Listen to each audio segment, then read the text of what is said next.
graça, nosso irmão. Usa poderosamente a boca dos irmãos, para que a tua palavra seja manifesta. Use nossos ouvidos também, Senhor, para que essa palavra entre e encontre terreno, feche nosso coração. Que essa palavra não seja em vão, mas realmente produza aquilo a qual foi destinado. Amém. Amém, irmãos. O encargo hoje é do tamanho do tempo que eu tenho, ou seja, pequeno. Mas a vontade e o desejo é de ser fiel ao pequeno encargo, ao pequeno tempo. Amém? Amém. Confesso aos irmãos que é sempre um grande desafio tentar compreender qual a vontade do nosso Senhor. Não? Eu lembro um comentário ontem. Um comentarista, não que eu concorde com tudo com ele, mas uma coisa ele ressalta sobre o seu comentário, que ele diz que no decorrer do processo do livro de Atos, que é o livro que nós começamos a estudar, tem essas 4 semanas, vai ficar sempre claro, perceptível, que os discípulos levavam consigo uma pequena lentidão na compreensão da real vontade do Espírito Santo para os irmãos. Algumas coisas ainda não estavam claras na mente dos discípulos, mesmo eles que andaram com o Senhor Jesus 3 anos e meio, algumas coisas ainda não ficavam meio turvas. Pequeno exemplo, é o exemplo de Natanael, quando ele é visto debaixo da figueira, e aí o Senhor fala: israelita, que não amou. E aí ele fala: Senhor, tu és o Filho de Deus, verdadeiramente és tu o Senhor. Essa afirmação dele é muito próxima da afirmação de Pedro. Mas por que o Senhor não disse a ele: bendito és tu, porque não foi nem carne nem sangue que te revelava? Porque havia alguma coisa que ainda faltava. Havia ser lançado de fato luz na mente dos apóstolos. Alguma coisa ainda faltava. Então, a impressão que eu tenho, irmãos, é que a gente sempre vai necessitar estar diante do Senhor, buscando compreender qual é a sua vontade para as nossas vidas. Nós sempre estaremos nessa perseguição da vontade de Deus. Perseguição, obviamente, no sentido em si da palavra, né? De estar sempre buscando compreender e perceber a vontade de Deus. E ao tentar, irmão, servir aos irmãos com a palavra, há também essa necessidade de tentarmos perceber no Espírito qual o caminho que o Senhor quer tomar, não é? Como que o Senhor quer falar conosco nesse domingo. E eu te confesso aos irmãos que fui dormir um pouco tarde ontem, tentando sondar no Senhor algo, e acaba que às vezes a gente dorme sem ter muita clareza, a gente acorda ainda meio sem ter ideia, mas a graça do Senhor é conosco, né? Então eu queria considerar alguns pequenos versos com os irmãos, poucos versos, para a gente já lançar as bases sobre o assunto que repousa sobre o meu coração. Quando a gente começou Atos, eu preciso repetir isso, ouvindo o livro, vendo o livro, ficou muito claro a direção, fica muito claro para nós a direção do Espírito Santo durante a caminhada e o serviço dos apóstolos. Então o encargo que veio ao meu coração naquelas 2 semanas foi enfatizar qual é a obra do Espírito Santo e percebermos que nós temos não mais Deus conosco como era Jesus ao lado dos discípulos. Nós temos agora Deus em nós.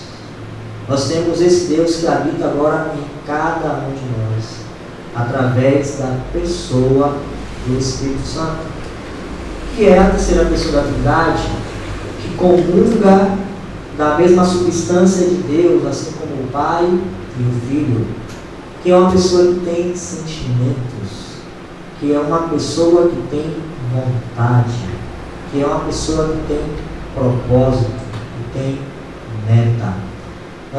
Nós consultamos e vimos alguns versículos na palavra de Deus naquelas 2 semanas. E à medida que a gente vai lendo, a gente vai ampliando mais a visão. E confesso que de lá para cá, lendo ainda, estando próximo do livro de Atos, chamou muito a atenção do meu coração a questão da compreensão que nós precisamos ter daquilo que é realidade, daquilo que é sombra, daquilo que Deus estabeleceu antes, na eternidade, e utilizou de maneira didática para mim e para você, animais, festas, situações, histórias, para nos ensinar sobre a sua pessoa, sobre a sua obra, sobre a sua comunhão com o Pai, com o Filho e com o Espírito Santo. Então, irmãos, espero que nesse pouco tempo a gente possa tocar em alguns poucos versos e já ir lançando as bases para a gente ir tocando um pouco nisso.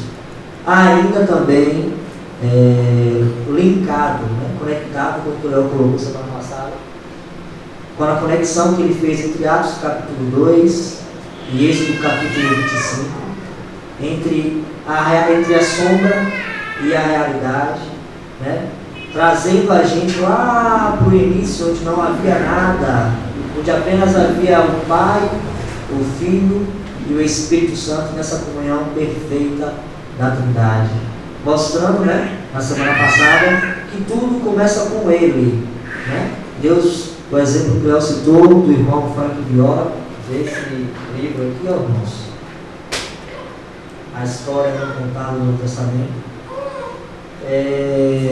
a criação do Cordeiro, não é? Que a Bíblia diz que este é o Cordeiro de Deus que tira o pecado do mundo.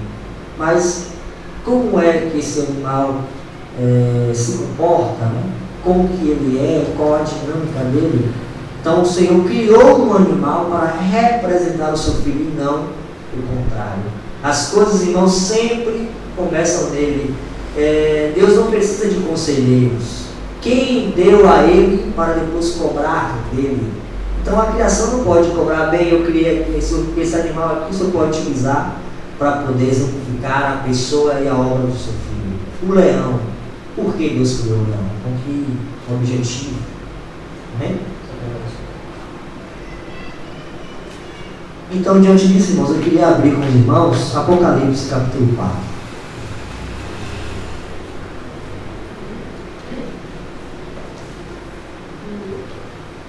Apocalipse capítulo 4. Confesso aos irmãos que eu imaginaria começar com qualquer texto, não desconheço. Mas a graça do Senhor é conosco, amém?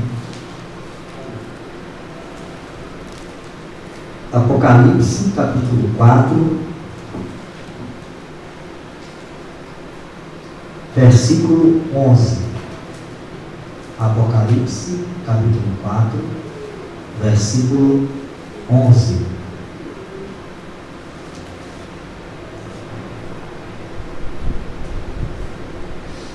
Diz assim: Tu és digno, Senhor e Deus nosso, de receber a glória, a honra e o poder, porque todas as coisas tu criaste, sim, por tua vontade vieram a existir e foram criadas. Novamente: Tu és digno, Senhor e Deus nosso, de receber a glória, a honra e o poder, porque todas as coisas tu criaste, sim, por causa da tua vontade vieram a existir e foram criadas. Romanos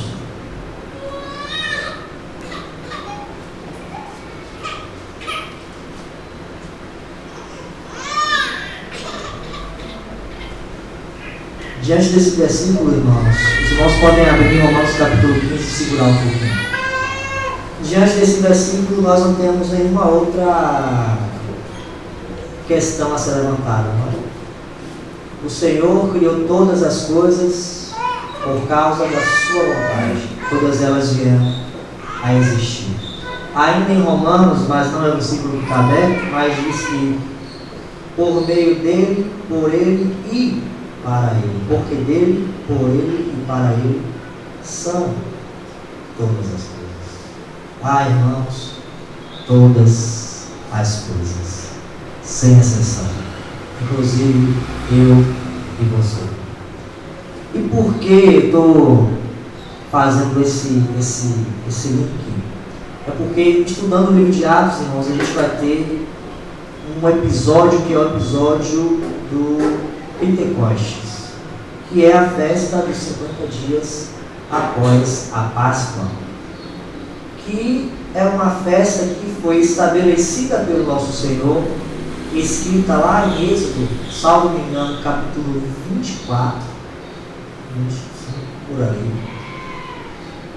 E essa festa, irmãos, ela foi confiada ao povo de Israel, mas ela foi confiada com um único propósito: para apontar para o verdadeiro Pentecostes, que vai ser registrado em Atos capítulo 2. E não o contrário. O Pentecostes de Atos capítulo 2 não acontece por causa da festa instituída lá. É justamente o contrário. A festa instituída lá é para nos trazer a percepção e a visão daquilo que iria acontecer no futuro, daquilo que iria acontecer como realidade. E por isso, mesmo sem iniciar a palavra, o tema já era sombra e realidade, porque lá é a sombra, embora esteja escrito primeiro, entre aspas. Por que, irmãos, primeiro, entre aspas? Porque tudo começa no Senhor. Então, lá na eternidade, Ele já tinha todas essas coisas guardadas e reservadas para mim e para você.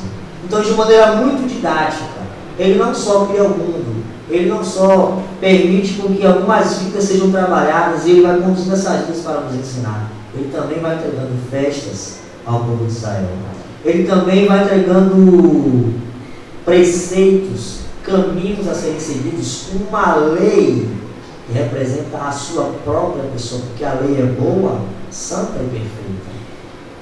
Então, irmãos, de fato, o que nós vemos acontecer lá é a sombra da realidade que é o nosso Senhor Jesus.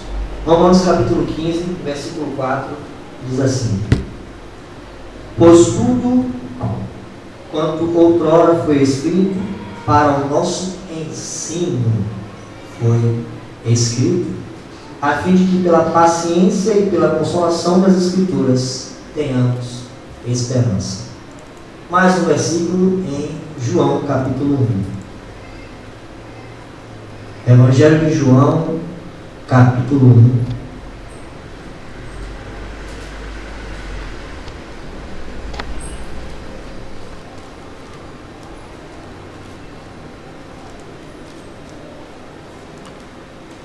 Evangelho de João, capítulo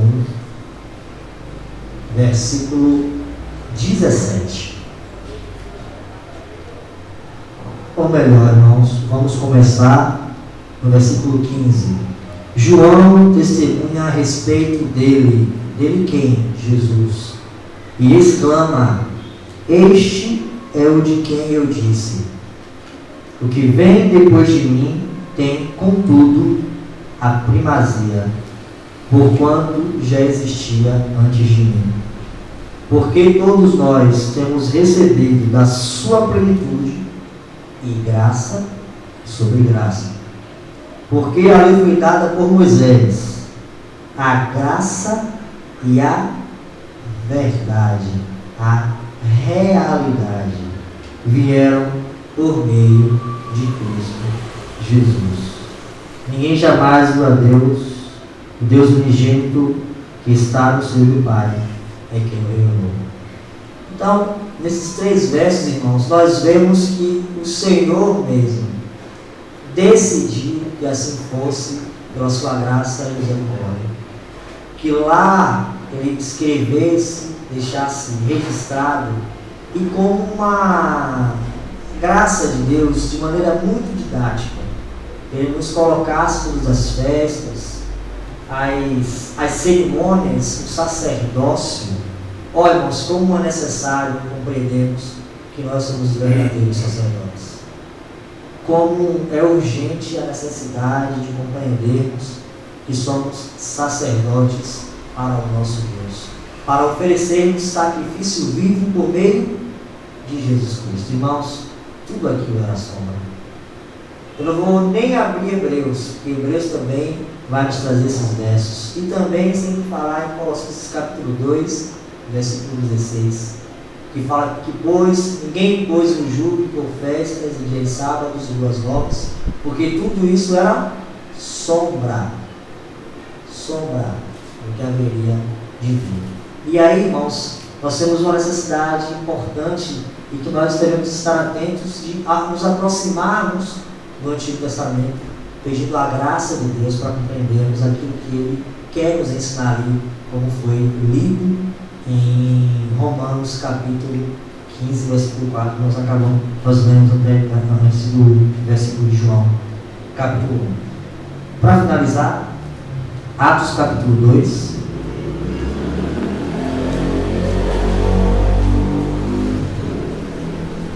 Atos capítulo 2, eu devo dizer que eu perguntei a ela ali qual que dá uma comparação e ele mencionou o sacerdócio eterno. E esse tema é um tema que começa na eternidade, ele não começa aqui, não é?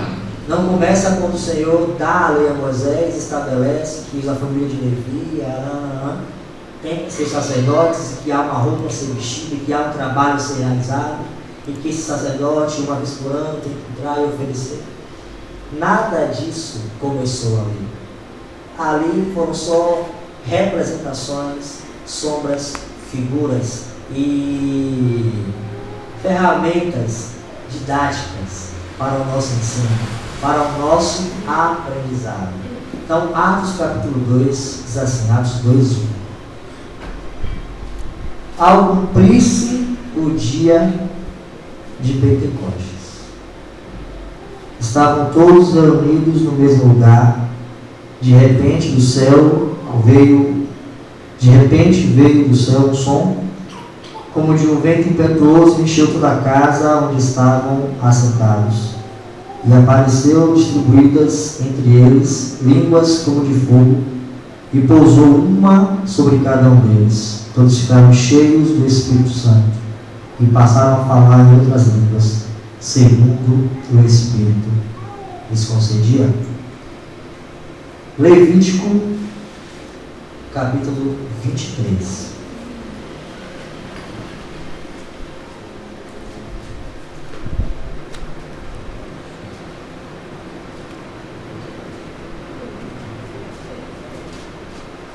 Levítico, capítulo 23. A primeira menção da festa do Pentecostes é em Êxodo capítulo 23 também. Mas eu vou ficar com Levítico 23 por causa da ordem, né, que ele coloca aqui, porque também é menor a citação.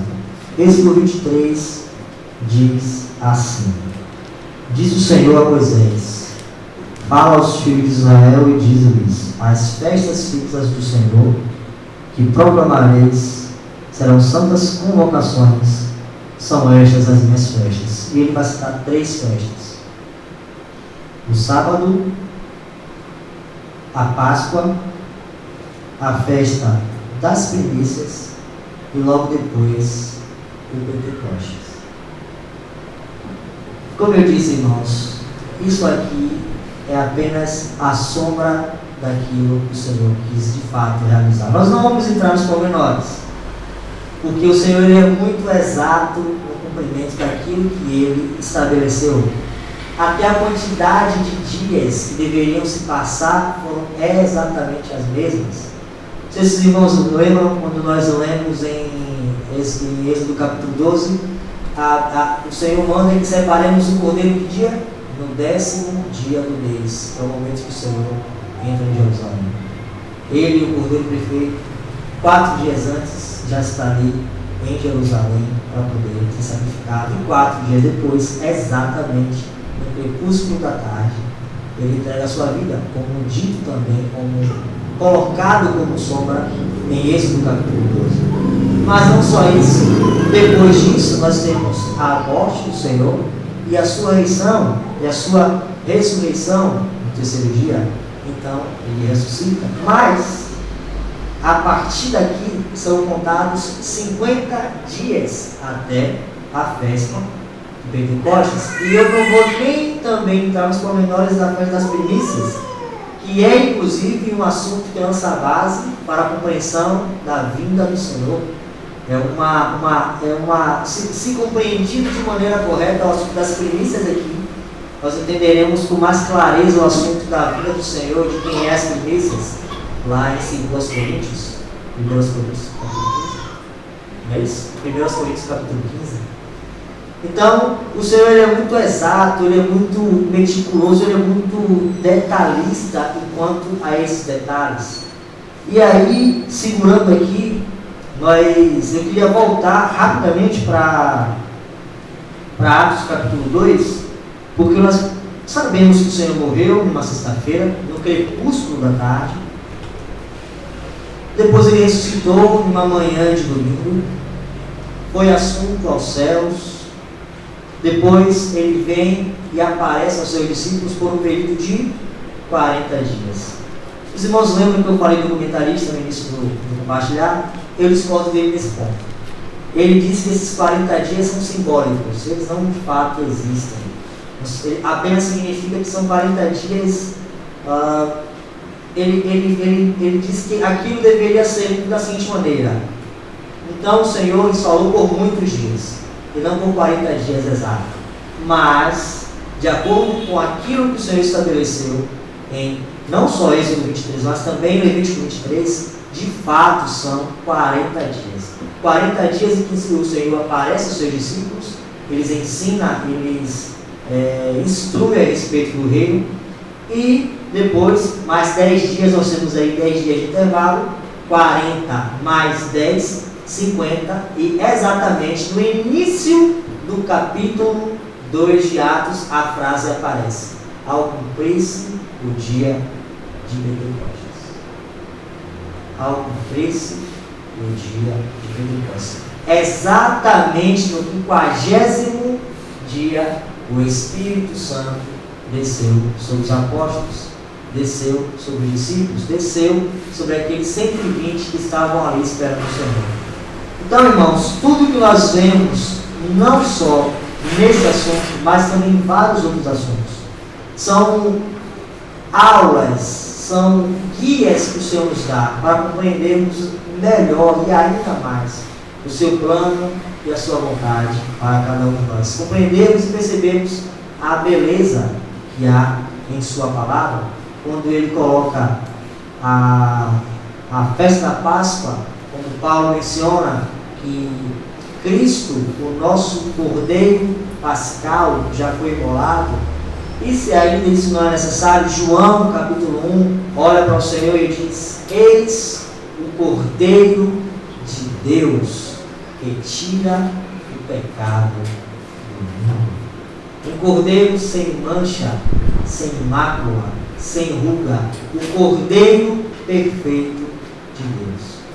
Graças a Deus, irmãos. Graças a Deus por Cristo Jesus, como Paulo diz no final de Romanos capítulo 7. Graças a Deus por Cristo Jesus, pelo Cordeiro de Deus que foi colado por mim e por vocês. Depois da festa da Páscoa, nós temos a festa das primícias, e também Paulo vai falar sobre isso no capítulo 5 de 1 Coríntios. E a terceira festa, que na verdade eu estou apenas citando 3 de 7, que o Senhor ele é visto e representado nas 7 principais festas, nas 7 principais santas convocações do povo de Israel. Então, em Atos capítulo 2,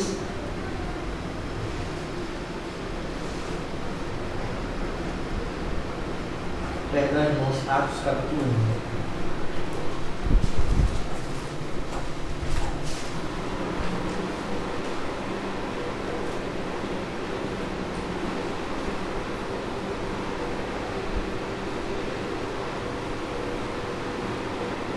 Versículo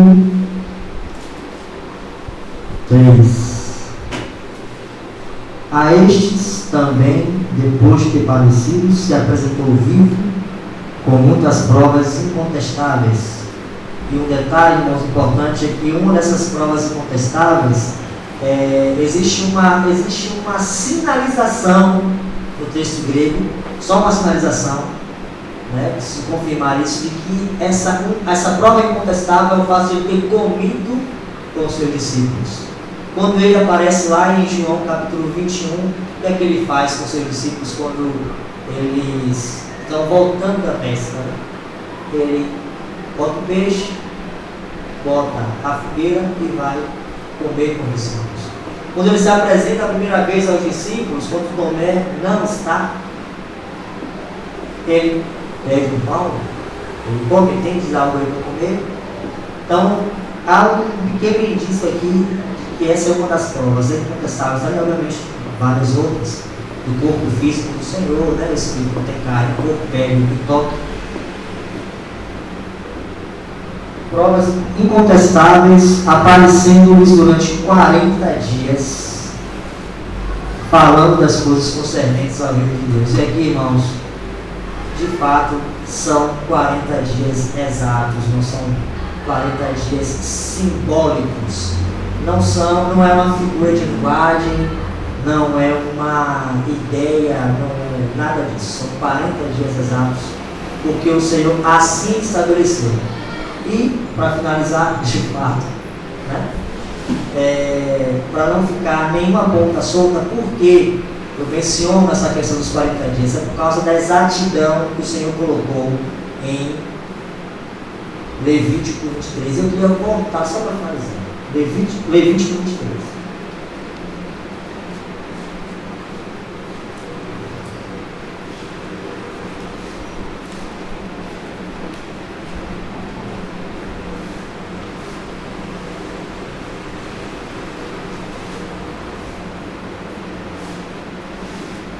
Que o Senhor nos dê graça, né, e tempo para tocar com mais carinho, com mais calma, com mais tempo nessas questões da sombra da realidade, olhando ponto a ponto.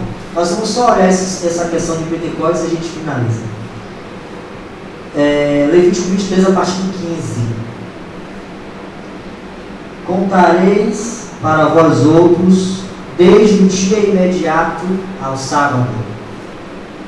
A sexta é a Páscoa.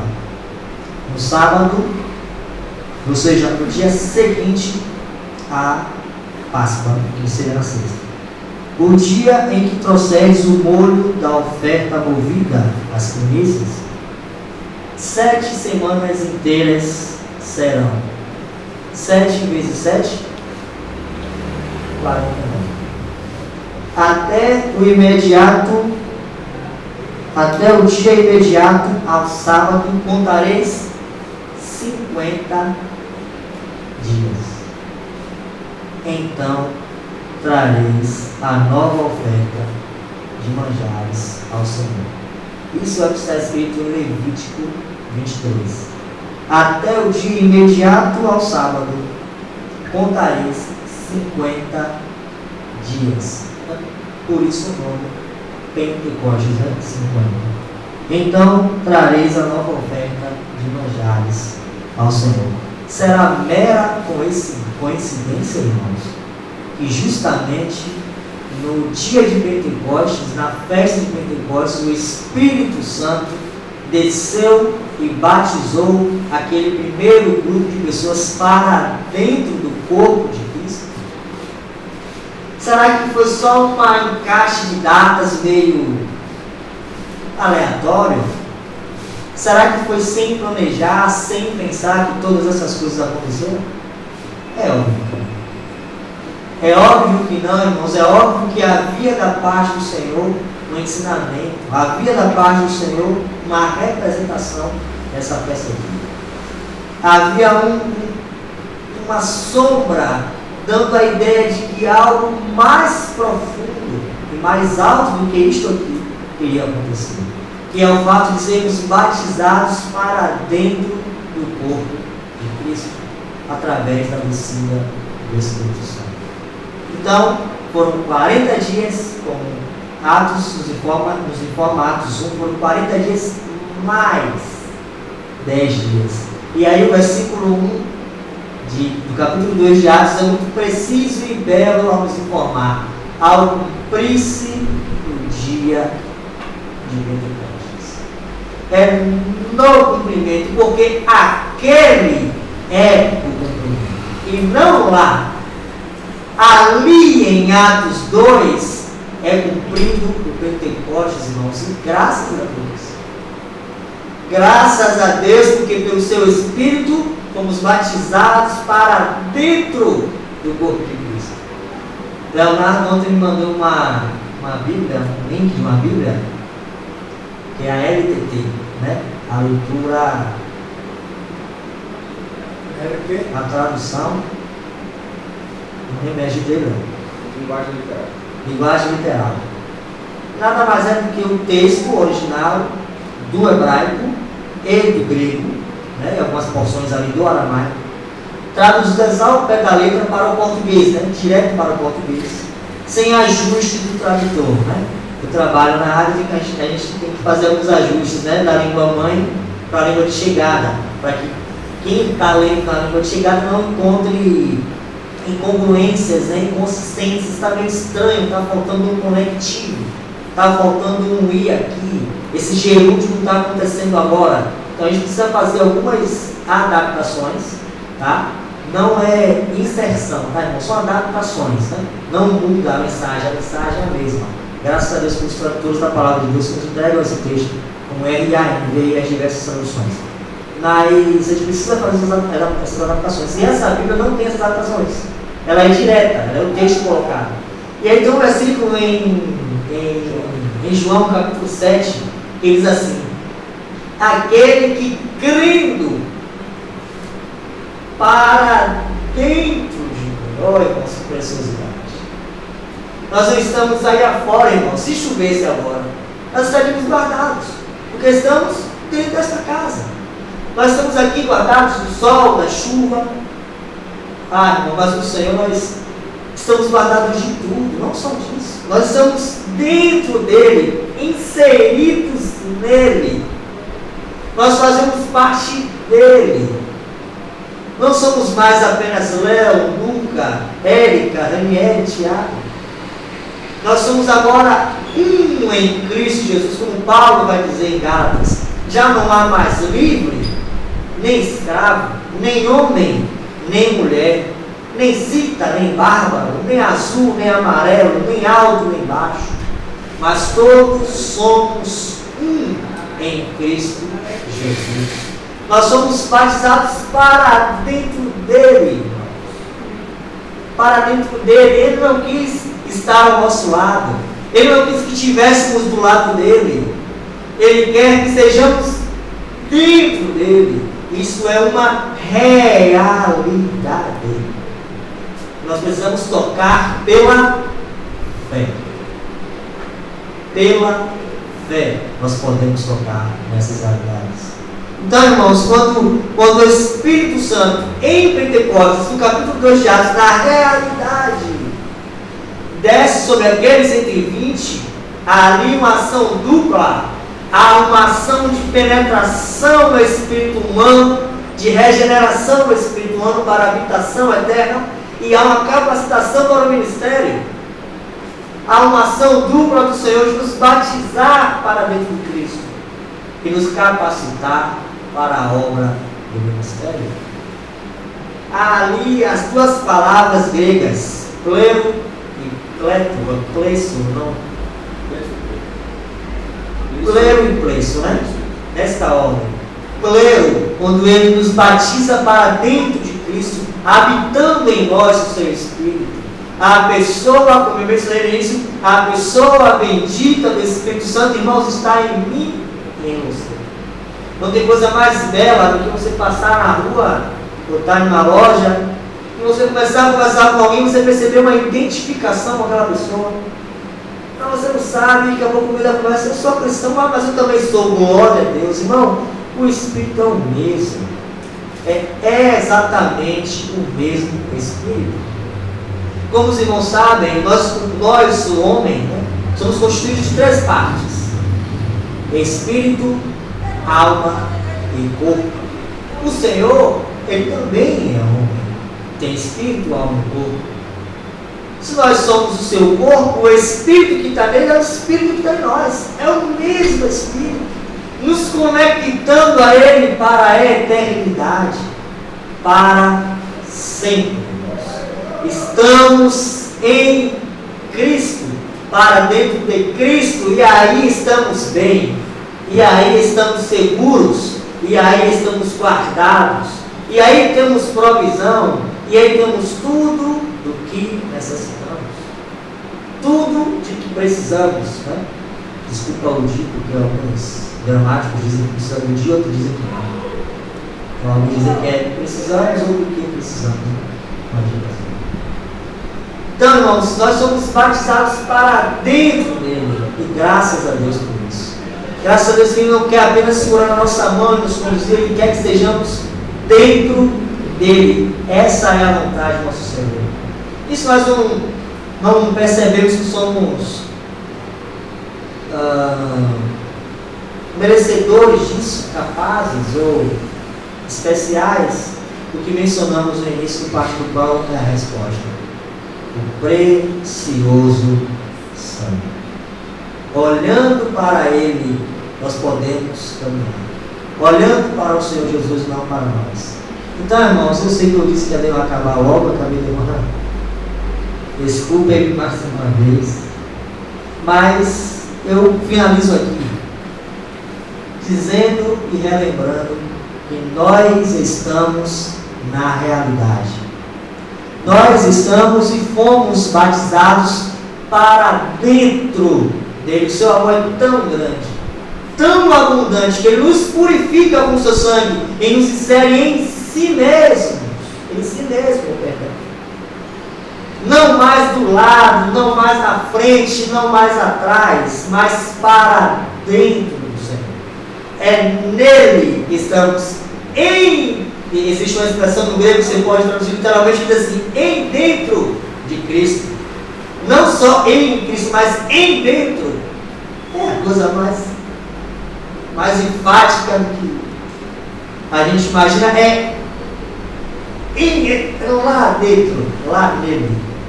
Graças a Deus, irmãos. Graças a Deus que nós fomos alcançados por essa palavra. Graças a Deus que fomos alcançados por essa mensagem, por essa boa nova e por esse evangelho. Aqui, eu finalizo. Leonardo vai dar prosseguimento, eu imagino, e que o Senhor nos conduza, irmãos. Possa o Senhor nos dar um tempo ainda com mais espaço, né, mais tempo para considerarmos com mais carinho, mais detalhadamente as questões relacionadas à sombra e à realidade. Aquilo que o Senhor utilizou didaticamente para nos ensinar e a realidade que é na qual nós estamos, né? Que é dentro de Cristo Jesus, sendo sacerdotes e reis e, quiçá, tenhamos a oportunidade de reinar com Ele sobre a terra. Amém. O Senhor nos ajude em nome de Jesus. Amém.